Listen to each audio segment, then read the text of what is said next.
salaamaaleykum gars yi maa ngi leen di ziar di leen jox seen wàccuwaay bu baax a baax yéen ñi nga xamante ni yéen a ngi scotché wu sur YouTube donc tey le jury du peuple ñu war a waxtaanee ci coupe du monde bi particulièrement ci match bi nga xamante ni moo doon dox ci diggante Sénégal ak Irak ma am ay invités de qualité honneur aux femmes aux dames bien sûr honneur aux dames bien sûr. Merci beaucoup Ndiaw, un plaisir vraiment ça fait plaisir ma ñëw sa plateau et on va débattre sur le football notamment l'équipe nationale du Sénégal et que ma fi dajeeg aussi suñu grand boo xamante ne vraiment il connaît li nga xamante ne mooy football donc c'est un plaisir en tout cas. En tout cas tey dinañ waxtaanee football vraiment débat bi dina pertinent trop na dalal à droite suñu docteur Gandou ziar naa la. maa ngi la dolli ziar nuyu sa internautes yi ba pare gërëm la ci invitation bi nuyu sa invité bi mais yàq nga débat bi parce que tu m'as mis contre une dame donc je suis obligé d'accepter tout ce qu'elle va dire. non day gën a neex. Day gën a neex waaw d'accord jigéen bokkul moom. waaw d'accord ok du kii quoi du neex quoi donc Adja dañuy enchaîner dugg dans le vif du sujet ñu résumer en 10 minutes rek nu ngeen gisee match Sénégal Irak bi. Alors Sénégal Irak nekkoon na match boo xamante ne c'était très attendu lu tax moo ko parce que dañu joué ñaari match yoo xamante ne dañ ko perte muy contre la France ak contre la Norvège donc c'était immédiat pour ñu gagner contre l'Irak donc gis nañu en première période ni match bi déroulé on pouvait marquer plus de buts mais li may wax rek mooy lu tax mënuñu marquer foofu plus de buts soo xoolee ci milieu de terrain bi dañu teg Habib Diarra teg Lamine Camara et Habib Diarra ak Lamine Camara dañoo nduroo style de jeu donc ñoom ñaar boo leen boolee rek donc ce milieu du dox raison pour laquelle on a peiné foofu noonu mais marqué nañu fa benn but bu ñu permettre ñu dem au vestiaire et aussi foofu je salue mën naa ne le travail de Mané parce que su Sadio Mané créé wul woon carton rouge boobu noonu donc je me dis que ne match bi du demee nii du demee 5 yi nga xamante ne dóor nañ ko Irak donc retour au vestiaire ñu gis une équipe boo xamante ne ils ont envie de gagner pour montrer aux Sénégalais également que ñoom bëgg nañu qualifier et que loolu moo am et que Ndiaw li le plus important mooy ñi nga xamante ne ñoo def la différence mooy ñi nga xamante ne ñoom ñoo ñëw ñoom la ñu def changement bi ñu def muy Pape Gueye muy Iliman Ndiaye Pape Gueye qui a fait un doublé notamment ki nga xamante ne moom mooy Ismaïla Sarr également Ismaïla Sarr entre dans l'histoire mu nekk loo xamante ne meilleur buteur pour le moment avec nos Lions 3 buts ci 3 matchs yi donc c'est à féliciter mais on pouvait faire mieux et également tirer nañ ci enseignement yoo xamante ne waruñoo topp ci 16e de finale bi lu tax ma wax loolu damay ñëw ci Pape Thiaw parce que tey jii fi ñu yegg moo ñu fa yeggal parce que bu ñu demee ba sénégalais yi toog yëpp di calculer pour calculer ba xam ndax war nañu génn li gën a métti mooy nga dóor 5 ba pare mënoo jubiler toog di xaar say morom pour ñu gagner pour nga mën a jubiler donc vraiment un champion d'Afrique foofu waruñ fa woon yegg donc j'espère que dina tirer des leçons des enseignements ci li nga xamante ne moom mooy 3 matchs yi nga xamante ne joué nañ ko mais nag baax na ci aussi également que Sénégal mu mën a xoolaat boppam parce que tey jii depuis mu génnee liste bi ñu ngi ci doon wax parce que nag bu fekkee dafa génnee loo xamante ne aussi d'accord ñun tamit am nañu suñu point de vue pour joxe ko parce que équipe nationale équipe bu sénégalais yi du équipe bu Pape Thiaw du équipe bu Sadio Mané du équipe bu Idrissa Gana Gueye donc su fekkee ne am na loo xamante ne doxul rek wala teg na loo xamante ne d'accord rek am nañu suñu droit wax parce que 2 matchs yi jox na raison sénégalais yi 3e match bi sénégalais ñoo gagné match non docteur balaa may dugg ak yow déjà ci match bi ni mu demee gis nañ fi ñu Cissé ni mu résumé match bi ni mu amee solo damay ñëw ak yow ci 11 de départ bi est-ce que satisfait nga ci 11 bi Pape démarré loo contre Irak. De toute façon dafa amoon obligation changer 11 de départ obligation bi moom moo ko teg boppam et ba pare xam nga man du ma dem ci analyse individuelle man plutôt damay dem ci analyse collective parce que tey Sénégal préparé wul coupe du monde bi dañu nekkoon ci ay festivités dañu nekkoon ci coupe bi ñoo ko moom wala coupe bi moomuñu ko dañu nekkoon ci par exemple matchu Stade de France est-ce que ici marocain bi dina ñëw jël suñu coupe bi est-ce que lii match bu ñu am contre Pérou ci Stade de France c'était une fête c'était pas un match amical ni un match de préparation alors que ça devait être un match de préparation match bu ñu am fii Gambie aussi contre Gambie c'était la même chose c'était la fête xam na dañu dem ci coupe du monde bi on est allé avec beaucoup de certitude lu ma ko wax partout presque ma ne bon les Français nous ont remis à l'heure les Norvégiens nous ont calmés. Et puis avec l'Irak on a appris à lire l'heure parce que loolu c'est très important parce que dañu ñëwoon football contre France yaakaar ne ñun dañuy ñëw France mënuñu ñu dara ñu teg suñu joueur bi am temps de jeu wala amuñu temps de jeu ñu gis résultat bi ñu fàtte carrément matchu Norvège bi parce que soo xoolee bu baax ci communication avant match bi communication avant Coupe du Monde bi on était trop focalisé sur le match contre la France 2002 la revanche soo gisee communication Didier Deschamps dafa waxoon benn phrase bu am solo bu wane aussi ñoom ñu ngi préparer coupe bi parce que match bi waxtuma la sax coupe bi mu ne moom il n'a pas assisté au match de 2002 il ne connaît pas les joueurs de 2002 aujourd'hui c'est un nouveau match je pense que loolu moo waroon nekk suñu credo ci début de compétition bon am na on a eu deux matchs où on a vu les failles et les manquements du système on a vu aussi la qualité et puis la préparation physique qui manquait aussi sur certains joueurs ay risque la ñu jël ba risque yi dañu jël on a payé les conséquences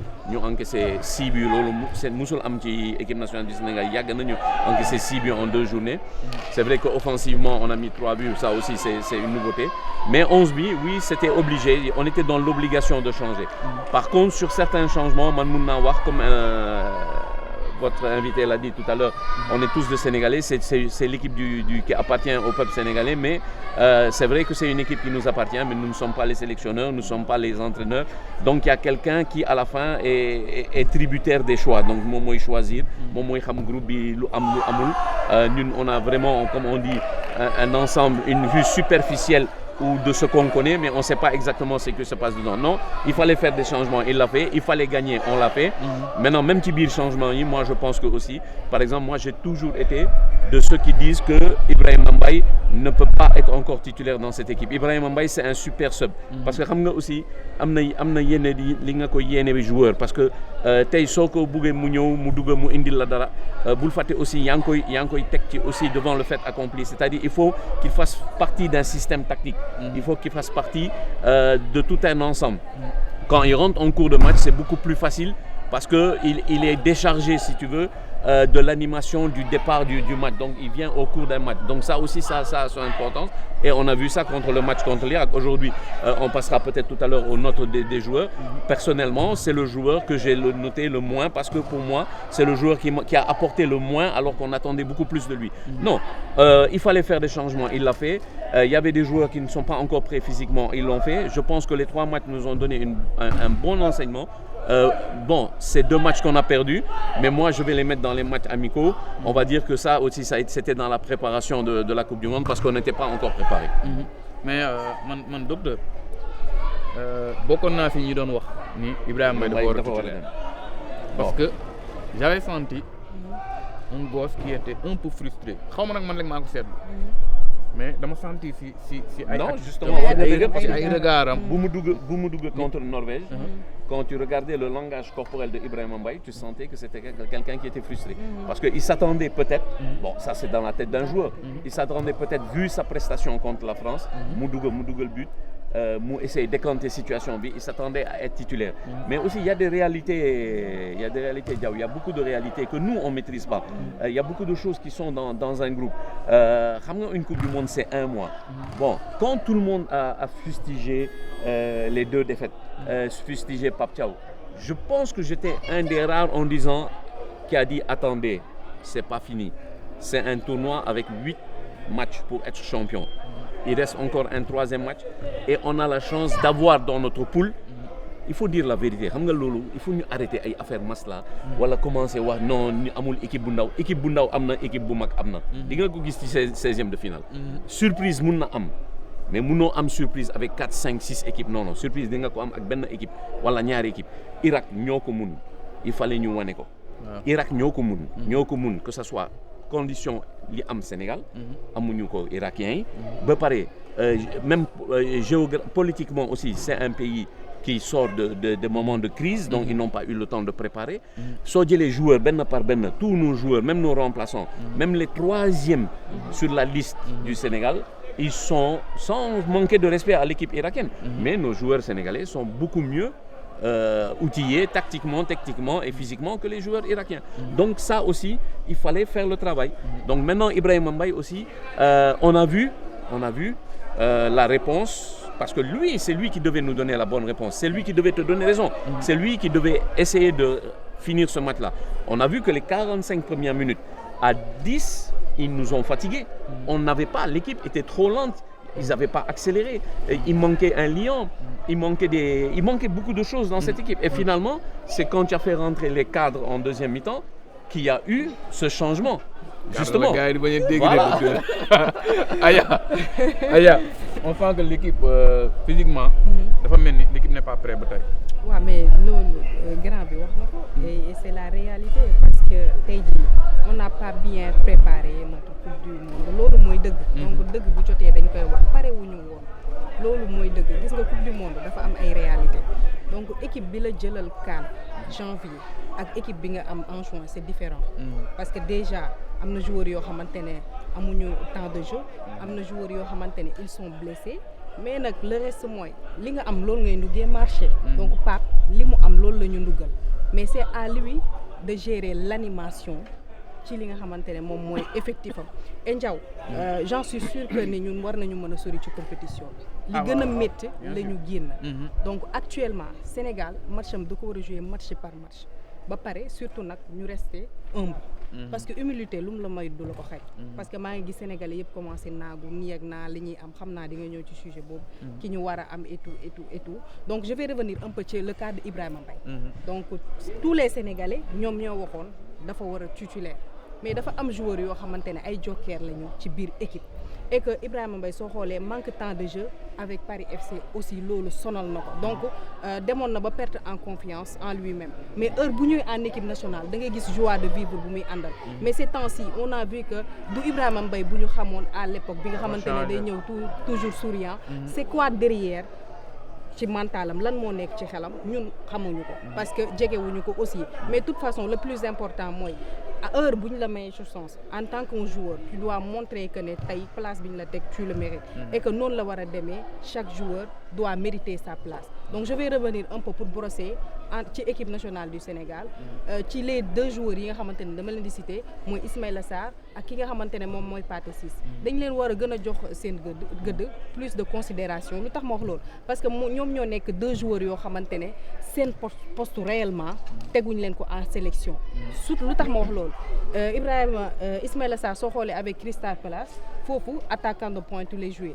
raison pour laquelle il marque beaucoup de buts mais en sélection da ngay xool excentré lañ koy jouer loo mais Pape Thiaw il a compris ba soo xoolee da koo repositionner ci li nga xamante ne moom mooy poste de prédilection raison pour laquelle il a marqué ses buts le cas de Pathé Ciss avec Rayo Vallecano soo xoolee moom moo dem ba jël place su Nobel Mendy parce que bi mu blessé la ñu teg Pathé en défenseur mais en défense côté gauche lañ koy teg mais Pathé bu jouer sur les deux côtés muy gauche di droite on a vu également heure bu ñu paanee en sélection ci dernier match yi Pathé la ñuy duggee mu def la différence lu waral Pape Thiaw di am benn mën naa ne benn retard wala benn xel ñaar le fait que mu jël Pathé Ciss jouer la ko en défenseur central côté Niakhaté donc man loolu mooy sama question. non loolu dañ ciy ñëwaat sax dinañ ci gën a yaatal suñu paree noter performance su joueurs yi dinañ ci gën a yaatal bu ñuy wax ci suñu match bi nga xamante ni moom la ñu war a entamer d'ici quelques jours ñun ak Belgique on va enchaîner avec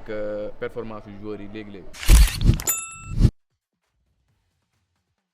On enchaîne avec le performance de nos joueurs ñu commencé ko par suñu gardien de but bi Mory Diaw. Docteur moi Mory je lui mets 6.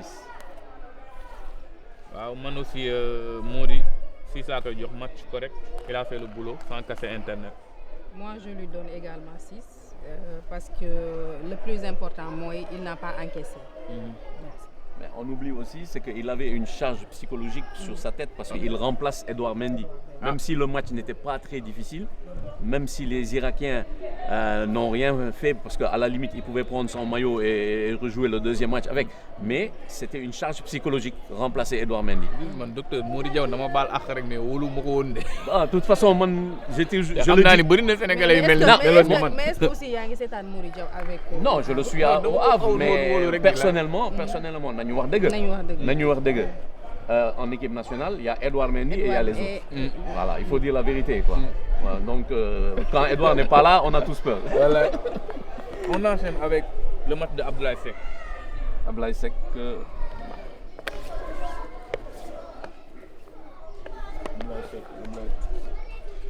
Seck baax Vous êtes gentil.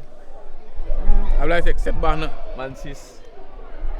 man 7 lu tax ma wax ko parce que au moins il a fait le taf donc tey premier but bi nga xamante ne Sénégal dugal na ko moom moo naa ne sax moo def à la 99% moom moo def action bi.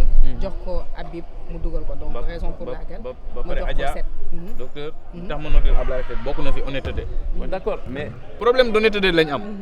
nit ñi dañuy bañ a apte ba pare des ci biir terrain bi ñu rey. terrain. au moins il a été honnête. loolu beneen débat la yow. Mais par contre lu tax ma def ko 6 man normalement Ablaye vu son match. Mais par rapport à l'adversaire soo xoolee bu baax ci match bi à un moment Ablaye était en difficulté avec les Irakiens.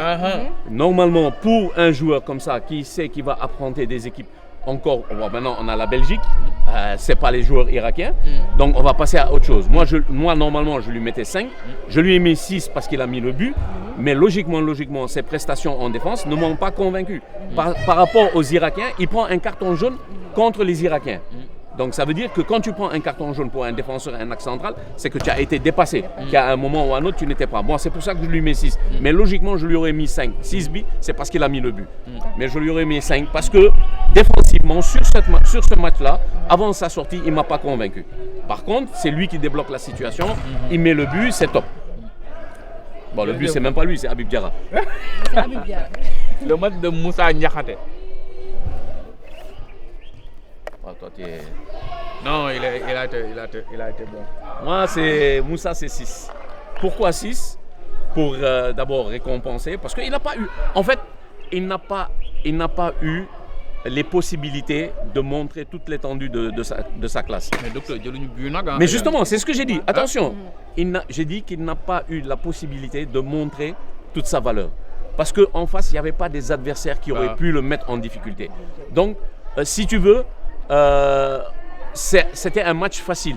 Pour moi, c'était un match facile pour la défense. C'était un match très facile pour la défense parce que l'attaque, le milieu ont réglé les problèmes avant même que la balle arrive au niveau de notre ligne défensive. Ce qu'on n'a pas pu faire contre la France, ce qu'on n'a pas pu faire contre la Norvège. Bon, je reste sur cette note-là. Je sais qu'il peut avoir beaucoup plus. Je suis radin ou bien très sévère sur les notes. Pour moi, il a fait un match correct. Il n'avait pas beaucoup de travail à faire. Il était là. Il a réussi à mettre tout le monde, à bien parler avec sa défense, à bien placer ses coéquipiers. L'entente avec son gardien aussi, elle était là parce que ça compte. L'entente avec ses latéraux, ça compte. Je mets 6 parce qu'on n'a pas eu l'occasion de le voir à l'œuvre. C'est-à-dire il n'a pas eu à être mis en difficulté. Voilà. Moi, je lui donne la note de 8 parce qu'il a bien géré son match avec ses coéquipiers. Parce que si on se rappelle bien, mon binôme, moi, Kalidou Koulibaly. Donc, nous sommes paire défensif. Donc, Kalidou, joué au nous avons Abdoulaye Seck. Malgré ça, nous savons que le match c'était pas top parce que l'Irak aussi, les plus nous niveau c'est pas pareil. Mais le plus important, moi, encaisser un but parce que comme le docteur Waré, il parlait avec son gardien de but pour mettre à l'aise les soldats. Donc il a réussi ça, raison pour laquelle moi je lui dis. Le match de Ismaël Jacob. Il a fait un match colossal. Docteur, qui note quoi 10 ans? Non, man 7 là quoi. Ah, docteur. Parce que docteur, toi aussi. Ismaël Jacob, ça que j'aurais 10. Ah là là. Non, attends, Ismaël Jacob, ça que j'aurais 10. Quand Pape Gang, il y a 15 nga koy jox. Ah, voilà. En tout cas, non, 7. Pourquoi? Parce qu'il m'a régalé. Ça, c'est la vérité. Et il a déchargé Ibrahima Mbaye de beaucoup de choses.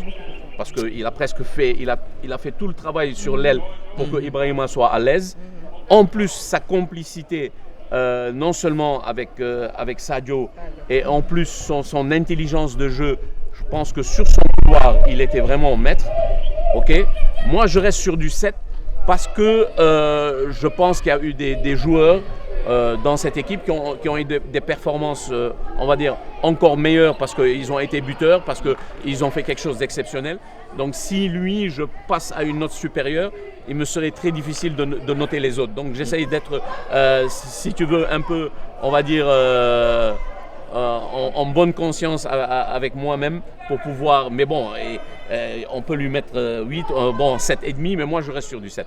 D'accord, moi je lui donne la note de 8 parce que Ismaïla Jacobs su yoree bal bi tu sens que mën naa ne benn envie bi muy joxe, détermination bi, engagement bi ak surtout li nga xamante ne moom mooy le plus important mooy le jom, le fulla et le fayda, et que loolu la wane contre l'Irak, et que tey jii bu ma ko joxee 8 également c'est bien mérité pour lui.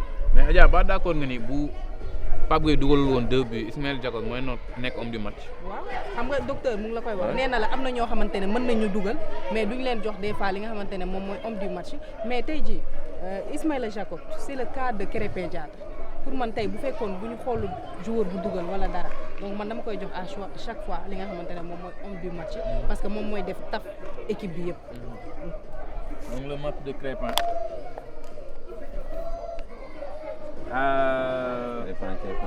Bon, toujours. yow yaa ngi topp. non 9. 8. Ismaïla a été. Ismaïla mais docteur nag sa note yi saf na. Docteur. xam nga lu tax mu saf parce que par rapport aux qualités de ces joueurs-là, ba pare xam nga note match bi c'est comme examen. C'est en fonction du sujet. Le sujet était facile. Je suis désolé qu'on dise la vérité. C'est vrai que l'équipe du Sénégal était malade.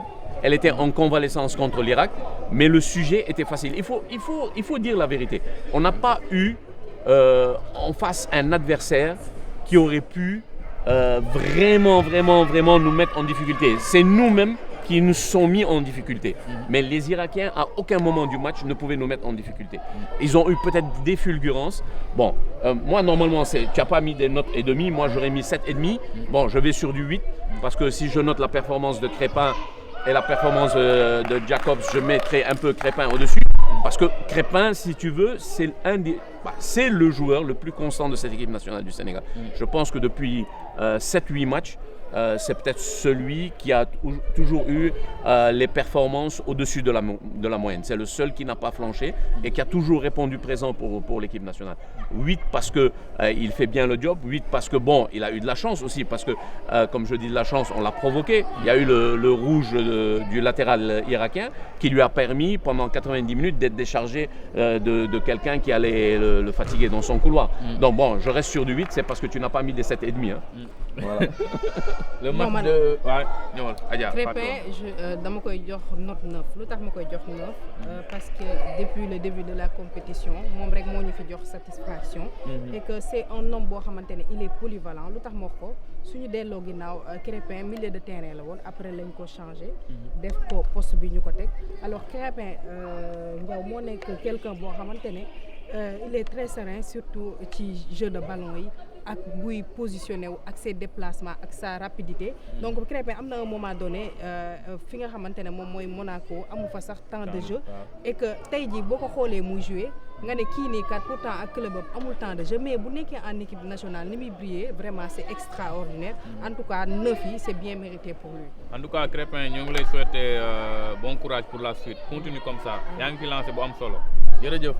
Le match de Lamine Camara.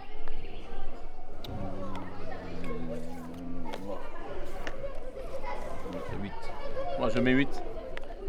Ça dérange peut-être, mais je mets 8. 8 parce que Lamine a fait un travail incroyable au milieu de terrain. Parce que Lamine, c'est lui qui va chercher le deuxième but. C'est lui qui va mettre la pression sur Zidane Iqbal, l'Irakien qui voulait jongler au devant de sa surface de réparation. En dehors de ça, il a ratissé beaucoup de balles. Il était présent. On a fustigé un peu le rôle des milieux de terrain, mais je pense que notre milieu de terrain, les trois, Idrissa Gana Gueye, Habib Diarra et Lamine Camara, ont fait un très bon travail. Donc moi, je lui mettrais un 8 parce que malgré qu'il ne soit pas en super forme, malgré qu'il était sur 2 performances, on va dire, pas abouties contre la France et la Norvège, là il a mis l'impact qu'il fallait, et en plus il est passeur, donc ça c'est important.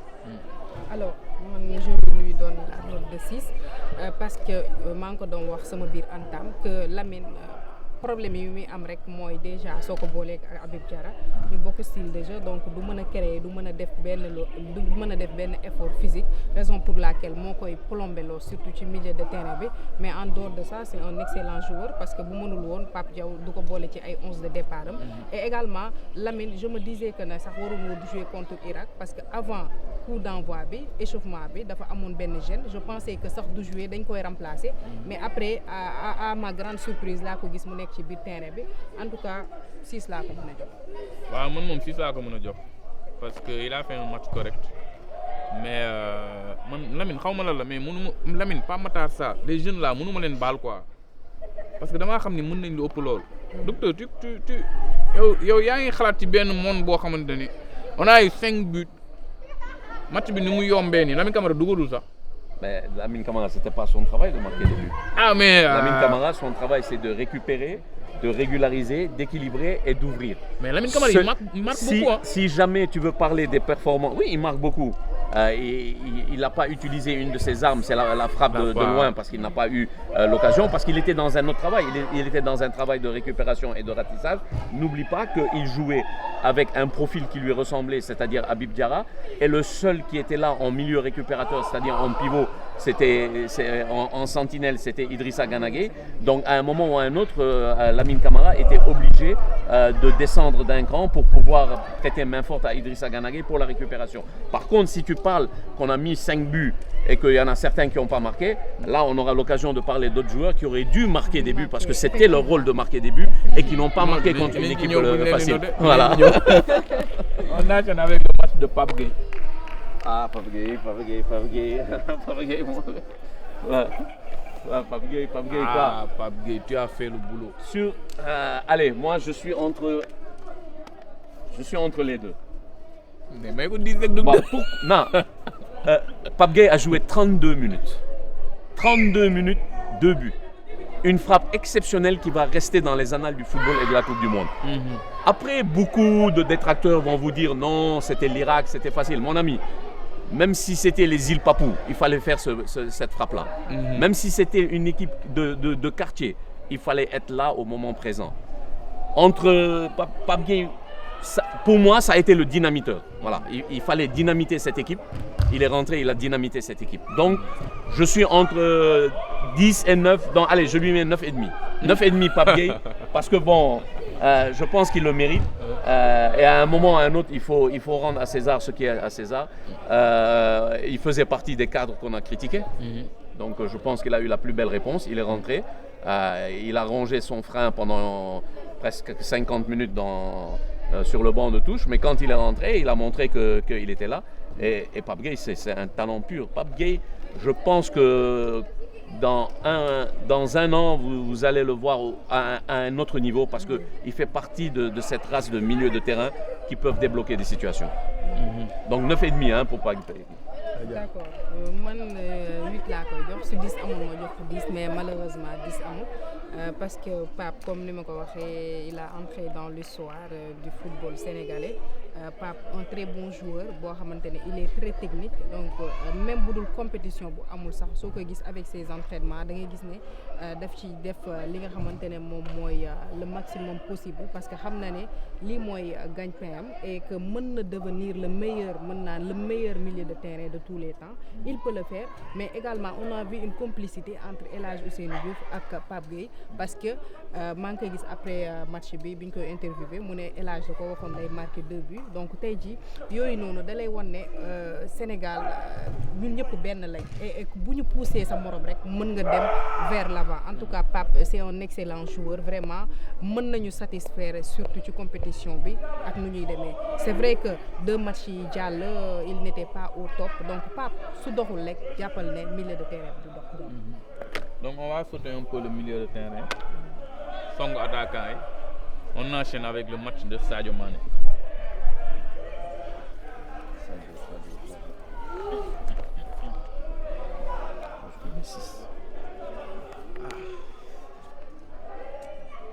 Sadio 6.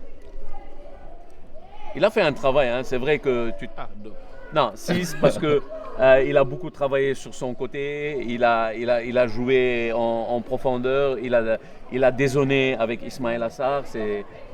Il a voulu être un peu le Mateta d'Ismaël Assar, parce que Ismaël Assar à Crystal Palace avec Mateta, il a ce numéro 9 qui est devant lui et qui lui permet d'avoir de l'espace pour venir mettre les buts. Justement, c'est ce qui lui a permis de mettre ce but-là. Je lui mets 6 parce que il a été résilient.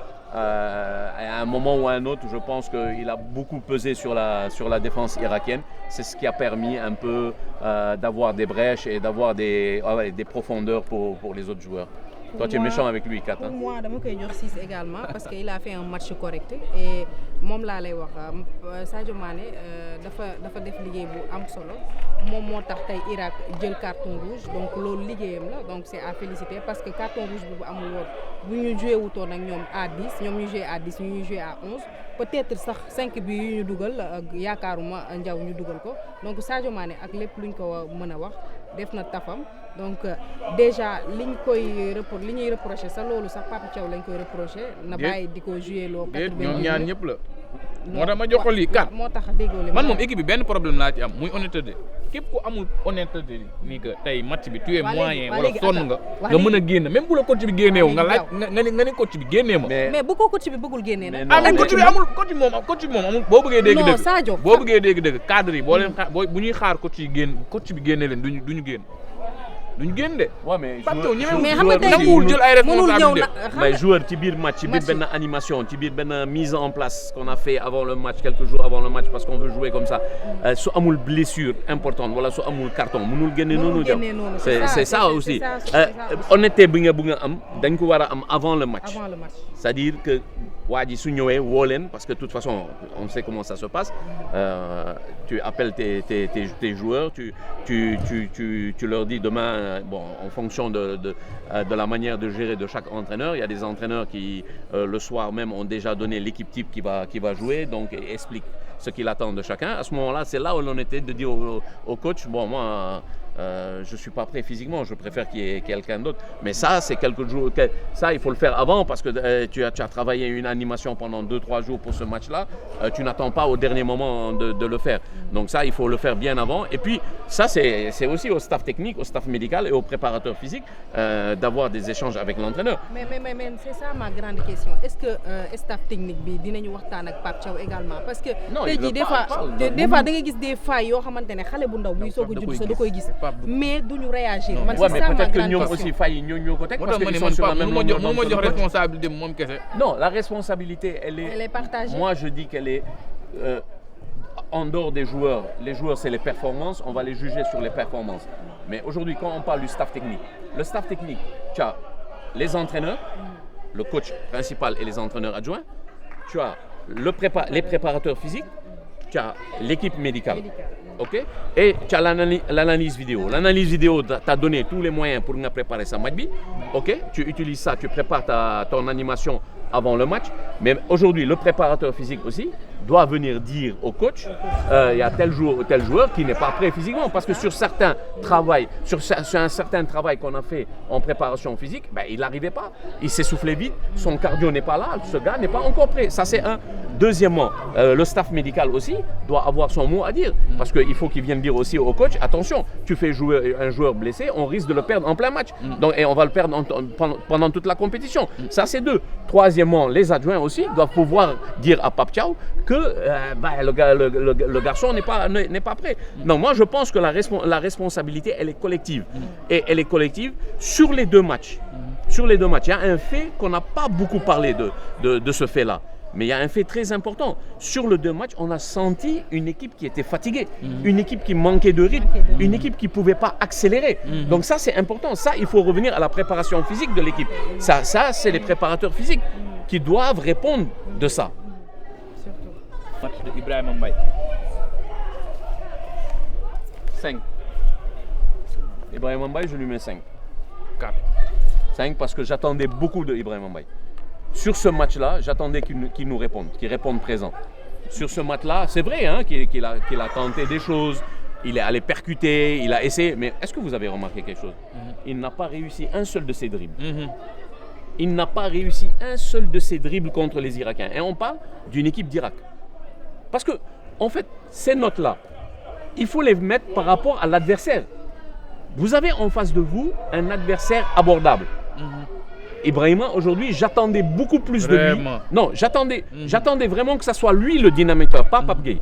Parce que moi, je l'ai toujours classé comme dynamiteur, comme celui qui va apporter, qui va apporter le coup d'accélérateur. Et il a toujours fait en sortie de banc. Donc, ça rejoint ce que j'ai dit il y a quelque temps, ça rejoint toutes mes analyses. C'est un super sub. Il faut le laisser en super sub pour l'instant.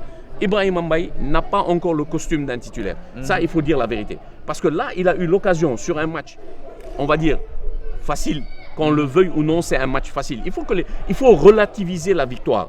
Il ne faut pas qu'on pense qu'aujourd'hui, on a réglé tous nos problèmes parce qu'on a gagné l'Irak 5-0. Il y a encore des petits problèmes à régler et il faut les régler juste avant la Belgique. Il y a beaucoup de problèmes à régler dans cette équipe-là. Le match contre l'Irak, c'est un match qui nous a permis de se remettre sur la route, de remettre des choses un peu plus claires, de voir la différence entre certaines animations et certains joueurs.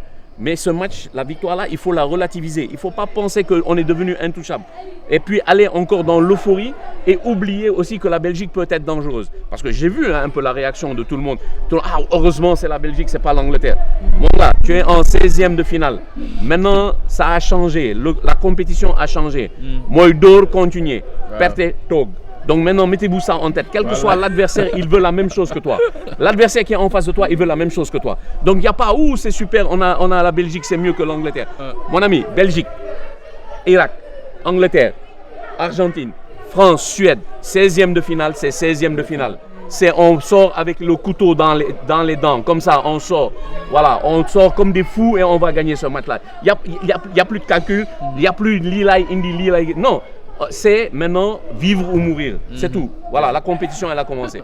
Man dama koy jox une note de 6 lu tax mu koy jox une note de 6 parce que Ibrahima Mbaye maa ngi koy wax sànq le kaawam parce que on a vu beneen Ibrahima Mbaye boo xamante ne il a un peu perdu mën naa ne confiance en lui-même lu tax ma wax ko parce que nekk na joueur boo xamante ne il a du talent te bu duggee day def la différence. Donc le fait que je me suis dit le fait que tey jii suñu dernier match contre Norvège mu dugal mu ngi doon xaar titularisation coach bi joxu ko peut-être tey loolu chamboulé na ko wala jaxase na mentalam et tout donc moo tax mu ñëw contre Irak passé à côté mais de toute façon comme li ñuy wax rek compétition bi jeexu desee nañu ay match donc na gën a concentré wu gën a liggéey parce que ñun loolu lañ ko xamee raison pour laquelle tous les Sénégalais tous les 18 millions de Sénégalais ne woon coûte que coûte Pape da ko war a démarrer le contre l'Irak en tout cas 6 laa koy jox.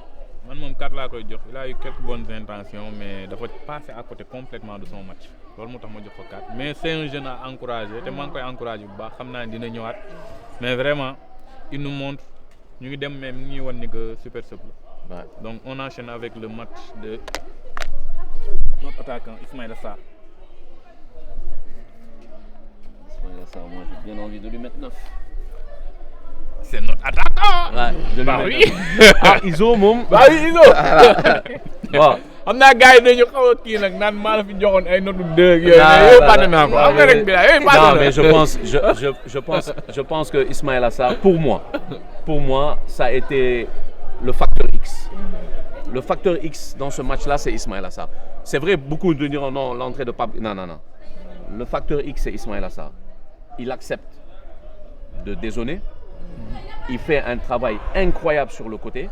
Il pèse pendant tout le temps où il était sur le terrain. Il a pesé sur cette équipe irakienne. Et puis, il a montré aussi que c'était un joueur qui sait marquer des buts. Il sait marquer des buts. Ça, c'est important.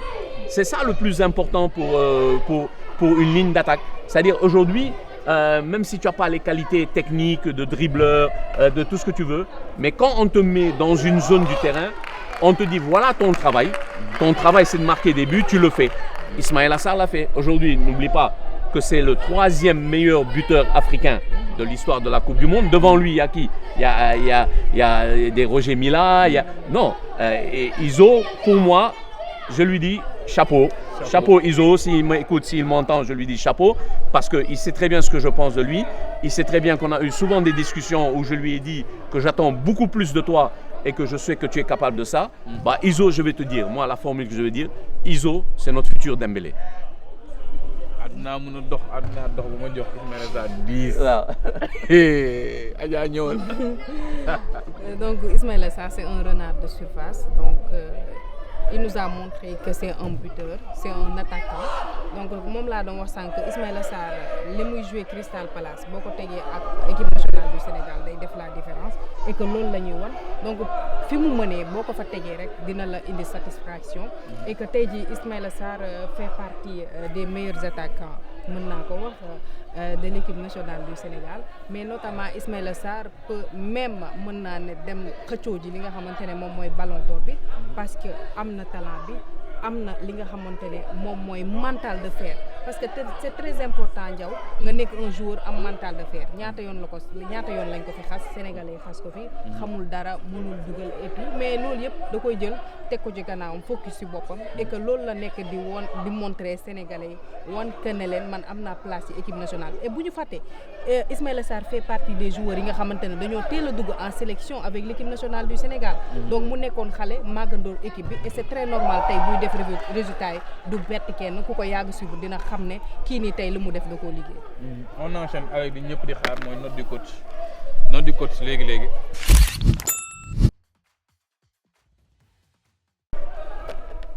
Docteur. Ouais. Pape Thiaw, je lui mets 9. Non, Pape Thiaw daa brisé sama xol de. Ah, moi je lui mets 9. Docteur Pape Bah, c'est sur le match. Tu le Oui, mais tu le notes sur le match là ou tu le notes sur les 3 matchs? Je le note sur le match. Sur le match là, tu peux. Ben rancune tout Ouais, mais tu peux pas lui mettre 4. Non, docteur. Sur le match là. Docteur. Non, sur le match là. Non, sur le match là, regarde. Il vient, il prend. Bon, il a pris des responsabilités obligées. Parce que tu sais, il y a des responsabilités que tu prends, il y a des responsabilités qu'on t'oblige à prendre. Il a pris des responsabilités obligées, il a changé le. Mais attends, il fait un changement incroyable. Moi, je suis. Non, tu peux. Sur ce match-là, tu peux pas lui mettre 4. Tu peux pas lui mettre 4. Si c'est peut-être sur les 3 matchs, tu veux le noter, tu fais une moyenne. Je suis d'accord avec toi. Mais sur ce match-là, il te sort un bon 11.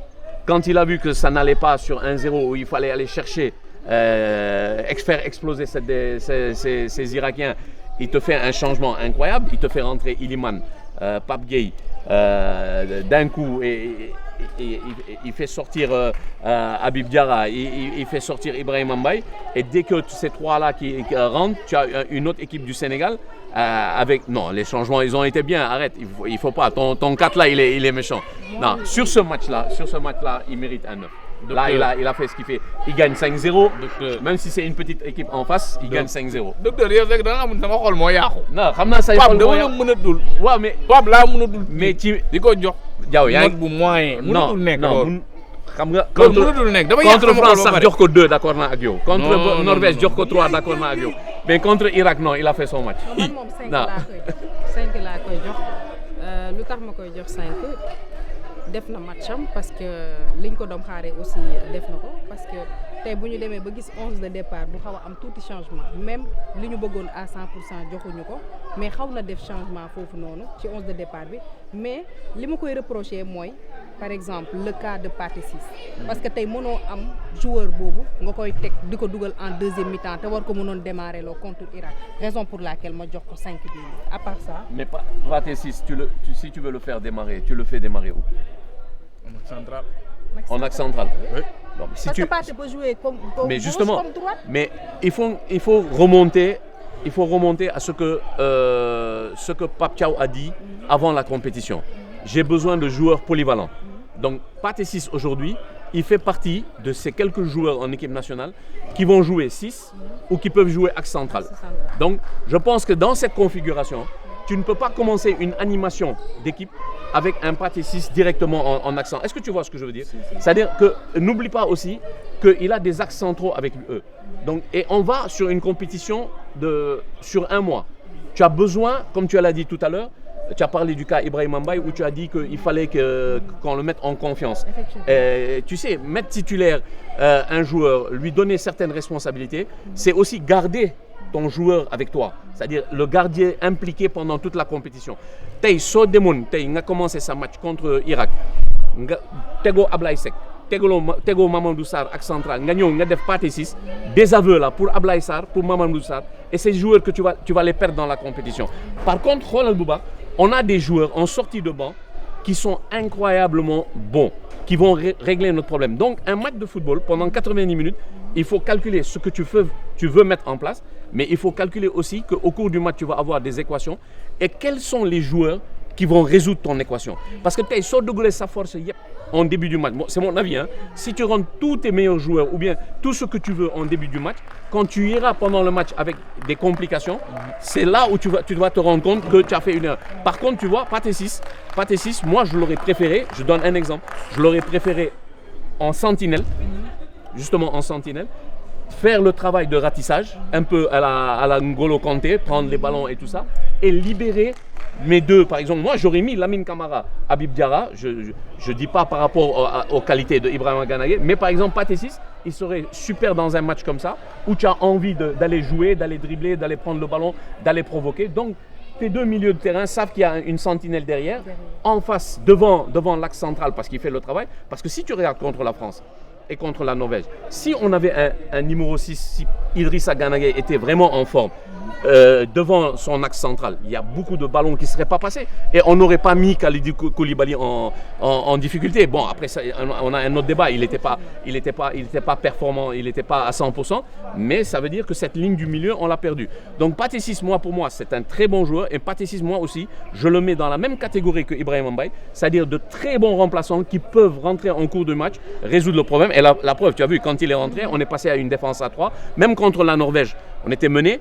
Quand il rentre, on passe à une défense à 3 et à ce moment-là, on revient presque à 3-2. Et je pense que contre la Norvège, si on avait encore 10 minutes, je pense qu'on aurait égalisé. Adja, balaa ñuy jeexal match bi, on est tous d'accord que Nicolas Jackson bi mu duggee dafa passé à côté. waaw loolu moom c'est vrai. Ah, il m'énerve.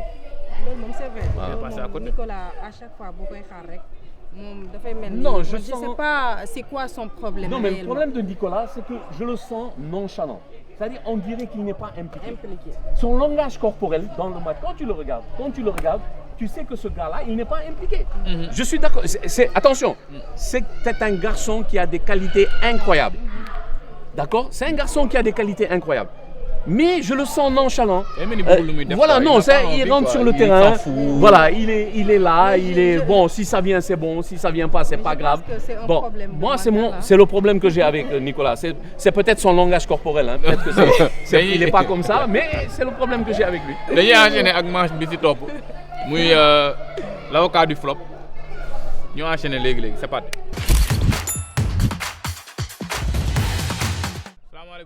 maaleykum salaam. noo def tur bi.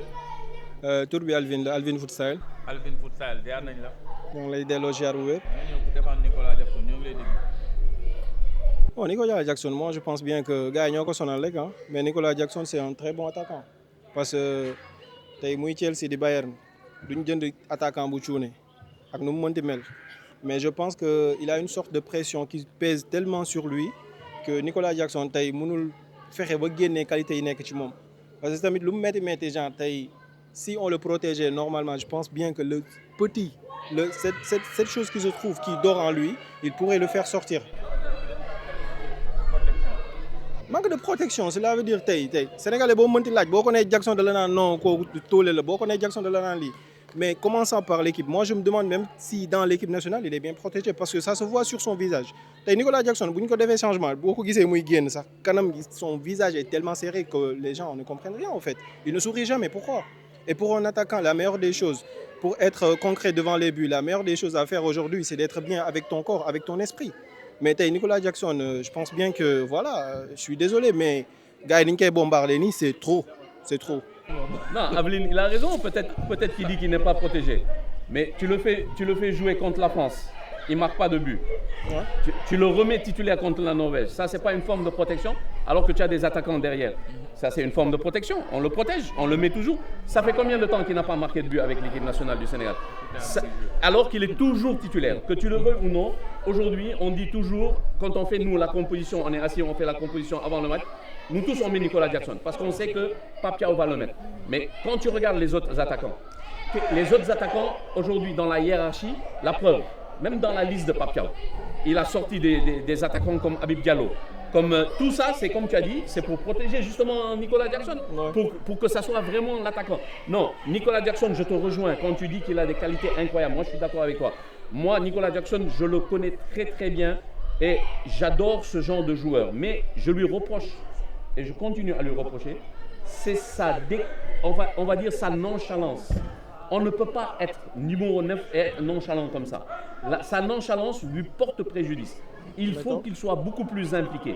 Les qualités, il les a. Je suis d'accord avec toi. Il les a. Les qualités, il les a. S'il ne les avait pas, comme tu as dit, il ne serait pas à Chelsea.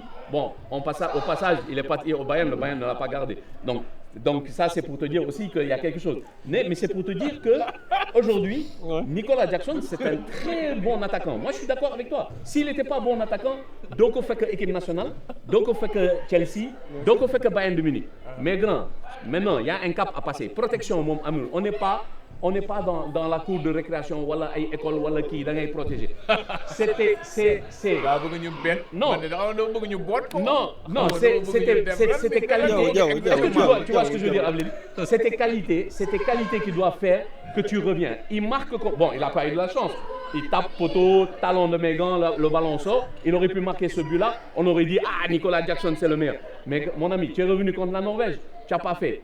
Tu viens, je te mets contre l'Irak. Je te fais rentrer au moment où je fais rentrer ma force de frappe. C'est-à-dire qu'on met 5 buts. Et dans les 5 buts, toi, tu es l'attaquant. Tu n'es même pas parmi les buteurs. C'est l'Irak. Mon grand, c'est l'Irak. Là, on va jouer la Belgique. On passe à autre chose. Et puis, comme je te dis tout à l'heure, c'est des matchs maintenant à coup près. Toutes les équipes se battent maintenant. Il n'y a plus de kill. Tout le monde va jouer avec, comme tu as dit, avec le couteau dans l'air. On rentre pour mourir sur le terrain. Nicolas Jackson, mon ami, il faut beaucoup plus de concentration. Il a les qualités. On fait tout pour lui. On travaille même pour lui. Il ne marque pas des buts. À un moment ou à un autre, il faut le piquer. Et pour le piquer, tu le mets sur le banc de touche pendant 2-3 matchs. Tu mets quelqu'un d'autre et tu vas voir que tu vas avoir un autre Nicolas Jackson. Ça va être pire. Je pense que Nicolas Jackson, c'est un excellent attaquant. Mais son seul problème, moi, par exemple, si je suis excellent attaquant, parce que tu dafay sonal défense adverse équipe et tout, mais le problème qui se pose, moi, efficacité devant le but. C'est ça. Son Un grand attaquant problème. qui n'a pas d'efficacité, Donc c'est pas la tey jii bu fekkee da nga nekk attaquant lu ñu lay xaaree mooy dugal. Dugal but. waaw noo ko mën a dugalee bëgg nañ. Ni C'est le ko- cas de Alan. Voilà. Alan mënut football. Mais xoolal le deuxième Mais but qui day nous met dugal. Alan. Voilà, c'est ça. Donc Nicolas, Il est debout, il est en train de en tout tomber, cas, il tenait le pied, il tenait le en tout cas ñun loolu mooy suñu problème avec lui. pour le moment na toog si baax ba si kanam. na toog si Pas baax d'accord. ñëw droit de but balaa ngay def ñëw du toog. non du toog nan lay toogee yow tey Nicolas Jackson bu duggee tey ci match mën na sonal défenseur tey Nicolas peut-être je suis un peu d'accord avec vous hein. Je suis un peu d'accord avec vous. Si vous me dites qu'il n'est pas assez bon devant les buts, qu'il ne marque pas assez de buts, je suis totalement d'accord, il n'y a pas de problème. Mais un attaquant comme Jackson, moi si j'étais Pape Thiaw, je ne vais pas le mettre sur le banc parce que même s'il ne marque pas, il pourrait faire marquer au fait. tey moom mën na sonal défenseur mën na sonal axe boo xamante ni genre il recule très souvent parce que c'est une personne aujourd'hui, c'est un grand joueur qui persécute, qui a de la vitesse. Et c'est tout ce qu'il faut au fait. Lu koy manqué mooy peut-être la lucidité devant les buts, c'est tout ce qui le manque. Et ce jour où il va se réveiller, je pense qu'il est l'un des attaquants, les plus grands attaquants du monde. Tey Nicolas Jackson mënoo koo classé ci attaquant yu gën a mag mënoo koo classé hors des attaquants qui sont les plus grands mënul nekk. Mais tey li ma doon wax rek côté bi ma doon waxee c'est pas pour le protéger globalement mais côté émotionnel émotif je pense que man c'est mon propre xalaat je pense que Nicolas genre gars yi dans sa tête il y a quelque chose qui ne va pas quoi mais léegi nag yéen soo leen mënee tamit dañ koy jëlaat tegaat ko banc tegaat ko lii. Motif. Je pense qu'il a un mental de fer. Gisuma lu koy déstabiliser. Donc émotivement, je suis pas d'accord avec toi, sérieusement. Non, Aveline, je le comprends. Hein. Aujourd'hui, bon, il est très gentil avec Lucas quand il le met parmi les meilleurs attaquants du monde. Il est très loin, hein, mon ami. Il lui reste beaucoup. Non. Il est très bon. Non, il est très bon. Doit Je ne te dis participer. pas le contraire. Ouais. Mais on revient.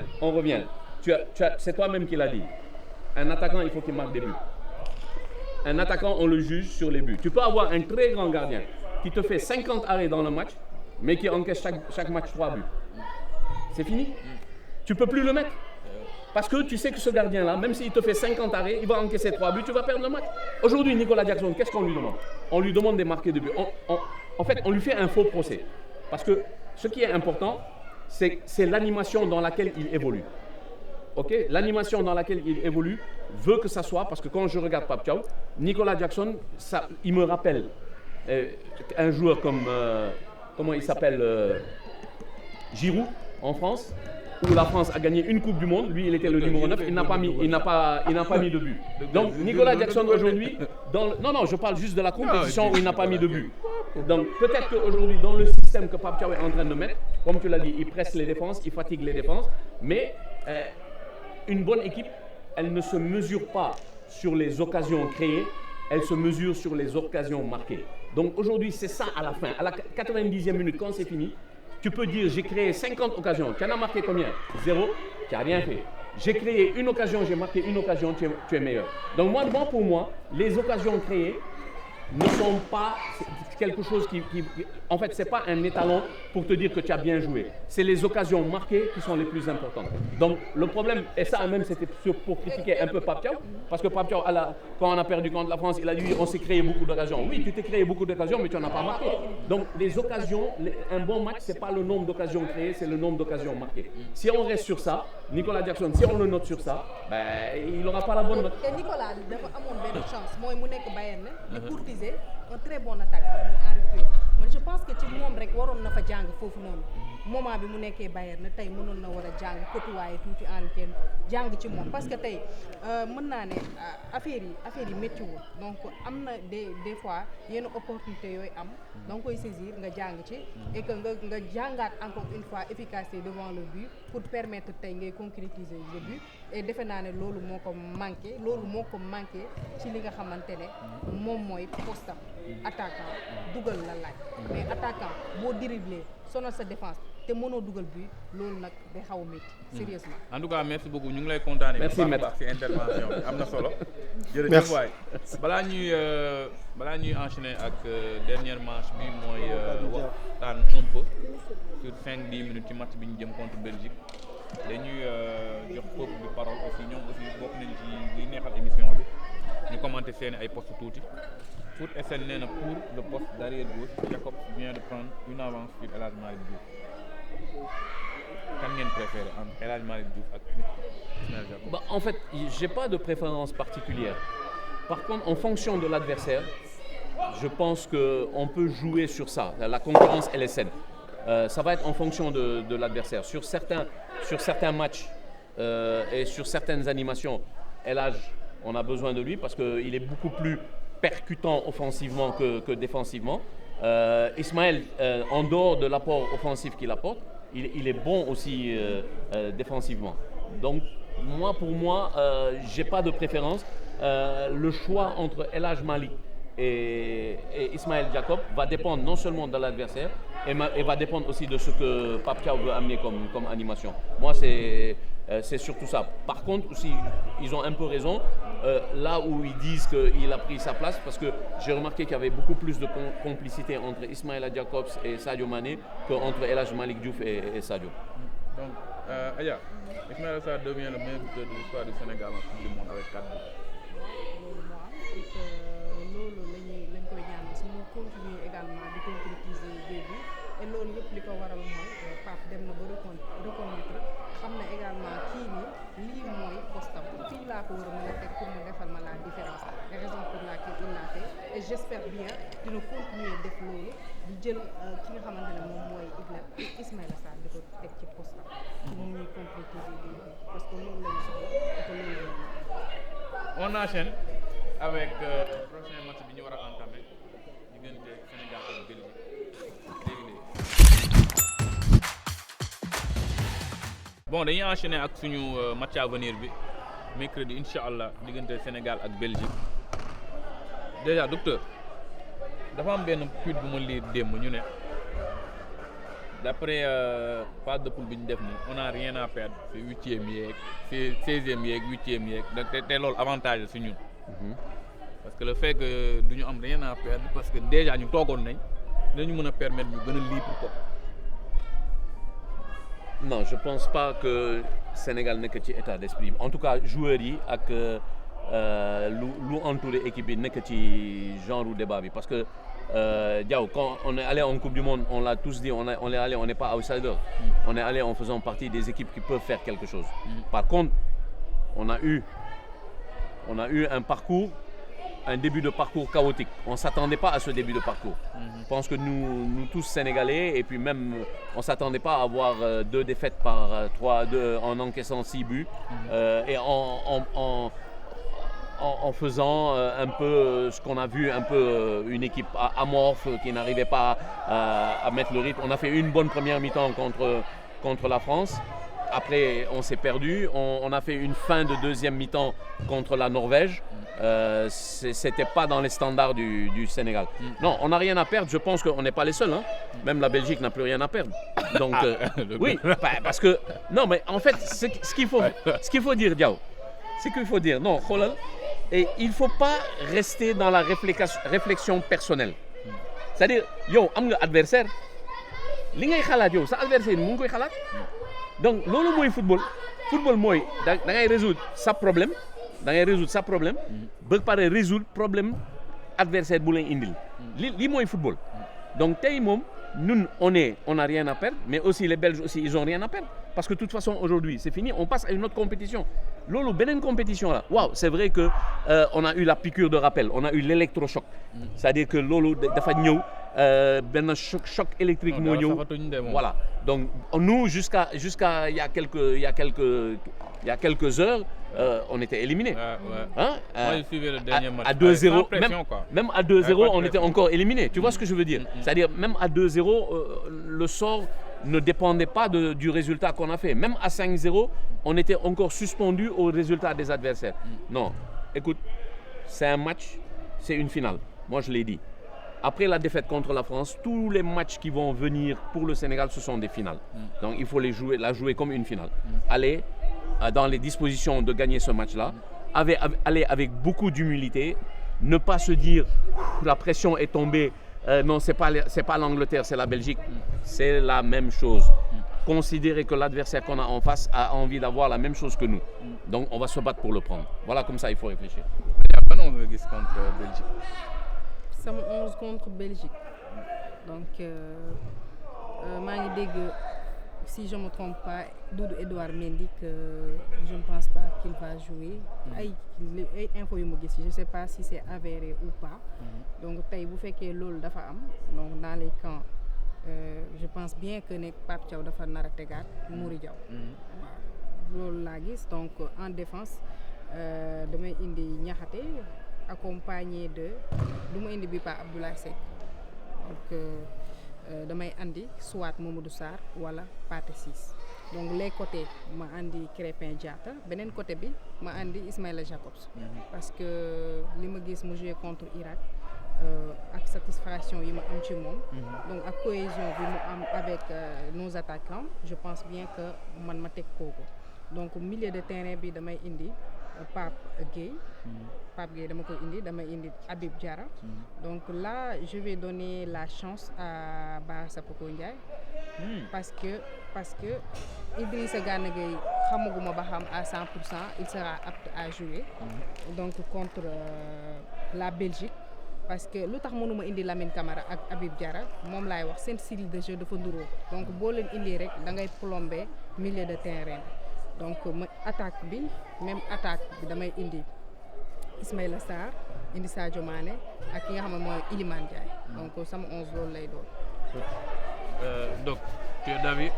Oui, non, moi, bon, de toute façon, si jamais pour le poste de gardien, je pense bon que... classement, en tout cas. Voilà, mais pour le poste de gardien, c'est sûr que si Edou n'est pas remis, c'est sûr que c'est Mory Diaw qui va venir.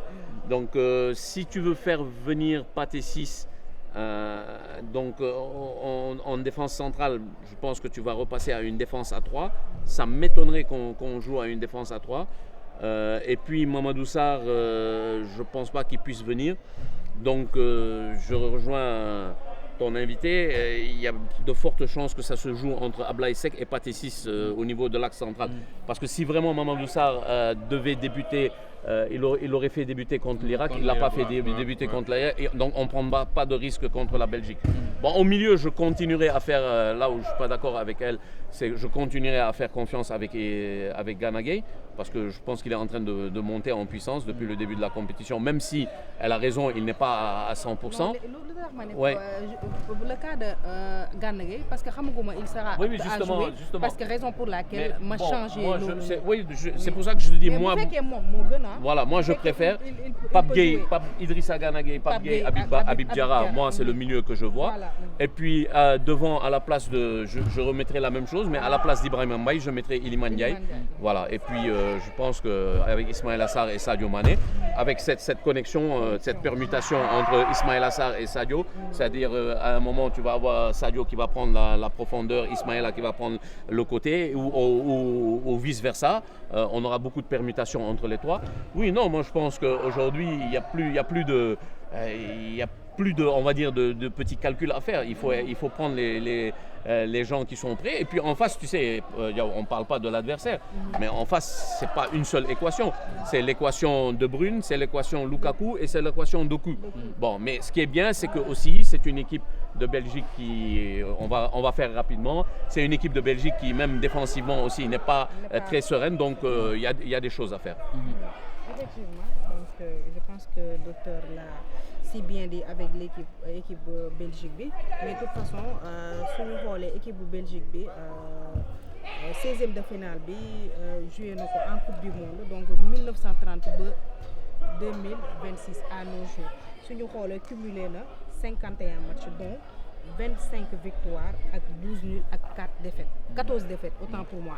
Et bu ñu xoolee seen 3 matchs yi ñu joué dañoo def 2 nuls ak benn victoire, et que bu ñu dellee ginnaaw ci yenn ñoom seen match yi nga xamante ne joué nañ ko en Coupe du Monde, bu ñu ko boolee xool da ngay jox ki nga xamante ne moom mooy Belgique favori. waaw tey jii bu ñu sous-estimer Belgique parce que yaa ngi daw Angleterre. Belgique moo ñu raw ci classement wu FIFA. Parce que d'après notes yi ma jël soo xoolee par exemple en 2024 moom moo génn première ci poulam, donc en 2022 moom moo jël 3e ci poulam, donc Belgique en 2026 non en 2022 lañ ko éliminé, donc en 2022 boobu noonu Sénégal je pense que quart de finale ou je sais pas la toogee. Donc tey suñu xoolee man ci différence boobu laay xoolee 2022 2026 ak 2018 ak participation bi nga xamante ne def na ko ci Coupe du Monde. En tout cas pour moi Belgique part favori ci match bi, mais on joue sans pression parce que on était enterré. Sénégal déjà waaw voilà c'est ça, donc Sénégal day jouer sans pression, donc lu mu am jël, mais en tout cas restons humbles et que ñu bu ñu gisee ne situation bi mu ngi commencer difficile, Pape na def tôt ces changements. ñu ngi xaar changement yi tout docteur, kon ñu ngi lay bàyyi nga tàggatoo, neexoon na trop. Non, c'était merci beaucoup di gërëm sa équipe bi yi nekk fii aussi, on a pris beaucoup de temps di gërëm sa invité, di la gërëm, et puis di gërëm internautes yi. Puis de leur dire bon, on a essayé de donner le maximum de nous-mêmes comme l'équipe du Sénégal sait le faire au dernier moment, voilà. Aya. Merci beaucoup Ndiaw, neexoon na ci invitation bi, di jaajëfal docteur ak sa équipe technique, vraiment c'était intéressant. Di gërëm fu ma jógee waa D-Sport, notamment ki ma solal di Idi borom sutura, nee na dina la jox sa t-shirt. waaw Idi mu nekk un jeune boo xamante ne vraiment mu ngi liggéey. Idi ñëwal jox staff ak ñoo jox ñu ay mayo. Donc nuyul ma aussi Bakary, grand Bakary Cissé, grand bu baax, sama grand la. maa ngi koy ziare bu baax a baax depuis les États-Unis. Donc maa ngi leen di remercier bu baax yéen ñi scotché woon ñu seetaan, di remercier waa Camp Foot surtout ñoo ñu jox espace bi pour ñu tourner fi. Bu ngeen bëggee location terrain de qualité, venez ici, dinaa bàyyi numéro yi en bas. Et merci beaucoup ñu doon seetaan ñëpp, merci beaucoup samay invité, équipe technique bi nekk si ginnaaw aw ma seen fay. Donc rendez-vous très prochainement, ñu ñaan yàlla bu ñu fiy dajee waat Sénégal gagné Belgique ñu analyser waat. Merci jërëjëf.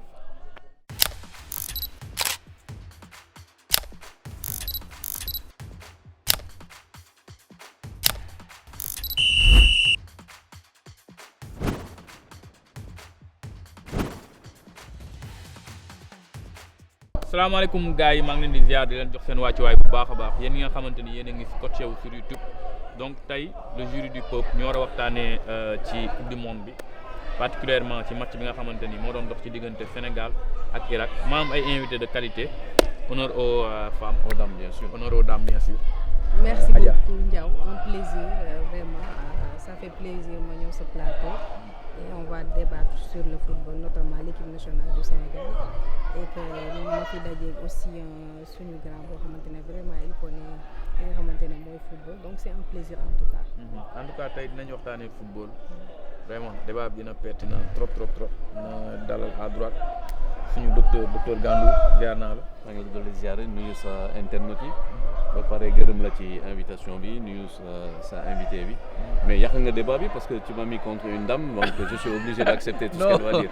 non day gën a neex. Day gën a neex waaw d'accord jigéen bokkul moom. d'accord ok du kii quoi du neex quoi donc Adja dañuy enchaîner dugg dans le vif du sujet ñu résumer en 10 minutes rek nu ngeen gisee match Sénégal Irak bi. Alors Sénégal Irak nekkoon na match boo xamante ne c'était très attendu lu tax moo ko parce que dañu joué ñaari match yoo xamante ne dañ ko perte muy contre la France ak contre la Norvège donc c'était immédiat pour ñu gagner contre l'Irak donc gis nañu en première période ni match bi déroulé on pouvait marquer plus de buts mais li may wax rek mooy lu tax mënuñu marquer foofu plus de buts soo xoolee ci milieu de terrain bi dañu teg Habib Diarra teg Lamine Camara et Habib Diarra ak Lamine Camara dañoo nduroo style de jeu donc ñoom ñaar boo leen boolee rek donc ce milieu du dox raison pour laquelle on a peiné foofu noonu mais marqué nañu fa benn but bu ñu permettre ñu dem au vestiaire et aussi foofu je salue mën naa ne le travail de Mané parce que su Sadio Mané créé wul woon carton rouge boobu noonu donc je me dis que ne match bi du demee nii du demee 5 yi nga xamante ne dóor nañ ko Irak donc retour au vestiaire ñu gis une équipe boo xamante ne ils ont envie de gagner pour montrer aux Sénégalais également que ñoom bëgg nañu qualifier et que loolu moo am et que Ndiaw li le plus important mooy ñi nga xamante ne ñoo def la différence mooy ñi nga xamante ne ñoom ñoo ñëw ñoom la ñu def changement bi ñu def muy Pape Gueye muy Iliman Ndiaye Pape Gueye qui a fait un doublé notamment ki nga xamante ne moom mooy Ismaïla Sarr également Ismaïla Sarr entre dans l'histoire mu nekk loo xamante ne meilleur buteur pour le moment avec nos Lions 3 buts ci 3 matchs yi donc c'est à féliciter mais on pouvait faire mieux et également tirer nañ ci enseignement yoo xamante ne waruñoo topp ci 16e de finale bi lu tax ma wax loolu damay ñëw ci Pape Thiaw parce que tey jii fi ñu yegg moo ñu fa yeggal parce que bu ñu demee ba sénégalais yi toog yëpp di calculer pour calculer ba xam ndax war nañu génn li gën a métti mooy nga dóor 5 ba pare mënoo jubiler toog di xaar say morom pour ñu gagner pour nga mën a jubiler donc vraiment un champion d'Afrique foofu waruñ fa woon yegg donc j'espère que dina tirer des leçons des enseignements ci li nga xamante ne moom mooy 3 matchs yi nga xamante ne joué nañ ko mais nag baax na ci aussi également que Sénégal mu mën a xoolaat boppam parce que tey jii depuis mu génnee liste bi ñu ngi ci doon wax parce que nag bu fekkee dafa génnee loo xamante ne aussi d'accord ñun tamit am nañu suñu point de vue pour joxe ko parce que équipe nationale équipe bu sénégalais yi du équipe bu Pape Thiaw du équipe bu Sadio Mané du équipe bu Idrissa Gana Gueye donc su fekkee ne am na loo xamante ne doxul rek wala teg na loo xamante ne d'accord rek am nañu suñu droit wax parce que 2 matchs yi jox na raison sénégalais yi 3e match bi sénégalais ñoo gagné match non docteur balaa may dugg ak yow déjà ci match bi ni mu demee gis nañ fi ñu Ciss ni mu résumé match bi ni mu amee solo damay ñëw ak yow ci 11 de départ bi est-ce que satisfait nga ci 11 bi Pape démarré loo contre Irak. De toute façon dafa amoon obligation changer 11 de départ obligation bi moom moo ko teg boppam et ba pare xam nga man du ma dem ci analyse individuelle man plutôt damay dem ci analyse collective parce que tey Sénégal préparé wul coupe du monde bi dañu nekkoon ci ay festivités dañu nekkoon ci coupe bi ñoo ko moom wala coupe bi moomuñu ko dañu nekkoon ci par exemple matchu Stade de France est-ce que ici marocain bi dina ñëw jël suñu coupe bi est-ce que lii match bu ñu am contre Pérou ci Stade de France c'était une fête c'était pas un match amical ni un match de préparation alors que ça devait être un match de préparation match bu ñu am fii Gambie aussi contre Gambie c'était la même chose c'était la fête xam na dañu dem ci coupe du monde bi on est allé avec beaucoup de certitude lu ma ko wax partout presque ma ne bon les Français nous ont remis à l'heure les Norvégiens nous ont calmés. Et puis avec l'Irak on a appris à lire l'heure parce que loolu c'est très important parce que dañu ñëwoon football contre France yaakaar ne ñun dañuy ñëw France mënuñu ñu dara ñu teg suñu joueur bi am temps de jeu wala amuñu temps de jeu ñu gis résultat bi ñu fàtte carrément matchu Norvège bi parce que soo xoolee bu baax ci communication avant match bi communication avant Coupe du Monde bi on était trop focalisé sur le match contre la France 2002 la revanche soo gisee communication Didier Deschamps dafa waxoon benn phrase bu am solo bu wane aussi ñoom ñu ngi préparer coupe bi parce que match bi waxtuma la sax coupe bi mu ne moom il n'a pas assisté au match de 2002 il ne connaît pas les joueurs de 2002 aujourd'hui c'est un nouveau match je pense que loolu moo waroon nekk suñu credo ci début de compétition bon am na on a eu deux matchs où on a vu les failles et les manquements du système on a vu aussi la qualité et puis la préparation physique qui manquait aussi sur certains joueurs ay risque la ñu jël ba risque yi dañu jël on a payé les conséquences ñu encaissé 6 buts loolu seen musul am ci équipe nationale du Sénégal yàgg nañu encaissé 6 buts en 2 journées c'est vrai que offensivement on a mis 3 buts ça aussi c'est une nouveauté mais 11 buts oui c'était obligé on était dans l'obligation de changer par contre sur certains changements man mun naa wax comme votre invité l'a dit tout à l'heure, on est tous des Sénégalais, c'est l'équipe qui appartient au peuple sénégalais, mais c'est vrai que c'est une équipe qui nous appartient, mais nous ne sommes pas les sélectionneurs, nous ne sommes pas les entraîneurs. Donc il y a quelqu'un qui à la fin est tributaire des choix. Donc moom mooy choisir, moom mooy xam groupe bi lu am lu amul. Ñun on a vraiment, comme on dit, un ensemble, une vue superficielle ou de ce qu'on connaît, mais on ne sait pas exactement ce qui se passe dedans. Non, il fallait faire des changements, il l'a fait. Il fallait gagner, on l'a fait. Maintenant, même si bir changement, moi je pense que aussi, par exemple, moi j'ai toujours été de ceux qui disent que Ibrahima Mbaye ne peut pas être encore titulaire dans cette équipe. Ibrahima Mbaye